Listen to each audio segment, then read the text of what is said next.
So the real U.S. involvement and us really paying more attention to the repercussions of what's going on in Europe is going to start with some naval battles taking place in Europe. So Great Britain at the start of the war had established a blockade to cut off Germany from trade, and they were even confiscating their any goods intercepted through the blockade, whether it be I don't know, military goods or non-military goods, both of which Great Britain was taking if it was destined for Germany. Germany wanted to respond by attempting a blockade against the British, only they are using submarines. It's a lot more difficult to blockade an island because it has to be a much bigger blockade. And Germany doesn't necessarily have the time to put all of that into effect. They need something quick.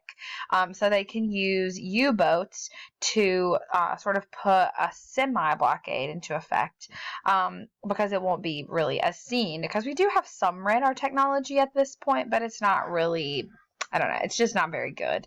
Obviously not compared to what we have today. So it's... you're not really going to see a U-boat until you're right up on it. Until it's too late, you're not really going to know that it's there. So on May 7th of 1915, a German U-boat sinks a British ship called the Lusitania. Unfortunately, the Lusitania was not a military vessel. It was a passenger liner, a cruise ship per se, like the Titanic or a Disney cruise line or something. They blew it up. It was only full of civilians. Now, this is a problem because it's a war crime. Attacking civilians is unacceptable. So we're like, hey, Germany, you can't do this. This can't continue. And they're like, oh my gosh, we won't do it again. Our bad. So sorry. A year later, they sank a French passenger liner called the Sussex. Once again, we're like, hello, you said you weren't going to do this. You did it. What's going on? And they're like, okay. We really won't do it again. In fact, we'll write it down because we mean it so much. So they sign a pledge promising not to attack any more civilian ships. That was called the Sussex Pledge. So they're basically saying, we're not going to do it again. Should we believe them? No, we shouldn't believe them because they've already shown us that they don't care. They've attacked civilians 2 times. We can't say that, they will definitely hold true to their word this time. It's it's a difficult gamble to make. So at this point, 1916, the year that all of that, that the Sussex Pledge happened, it was also an election year. Woodrow Wilson ran for re-election. He was re-elected. What's funny is that his campaign slogan was, "He kept us out of war." Funny because, he's going to turn right around the next year and get us into the war.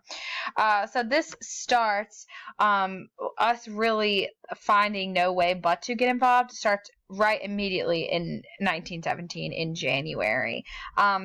We were contacted by Great Britain saying that they had intercepted a telegram from Germany to Mexico. Great Britain had intercepted this and given it to us, and it was a telegram where Germany was asking Mexico to invade the United States and ally with them. And it promised Mexico all the land we took from them in return. So basically, like 90% of America, they were saying Mexico could have back if Mexico tried to conquer the United States.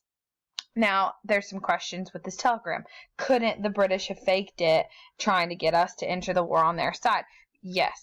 Couldn't the U.S. government have faked it to get an excuse to enter the war? Yes. We don't know if any of that is true, but both of those are very possible and honestly very probable. While we're thinking about this, because this is a direct threat, and we said when we see a direct threat, we will get involved, and that's when we'll declare war. This is a direct threat.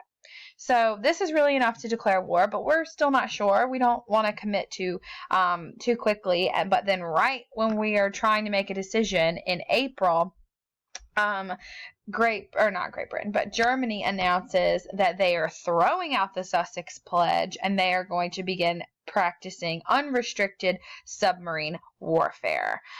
We are not okay with that. So finally, in April, that's it. That's all we can take. And we declare war on Germany. So the United States is officially in World War I.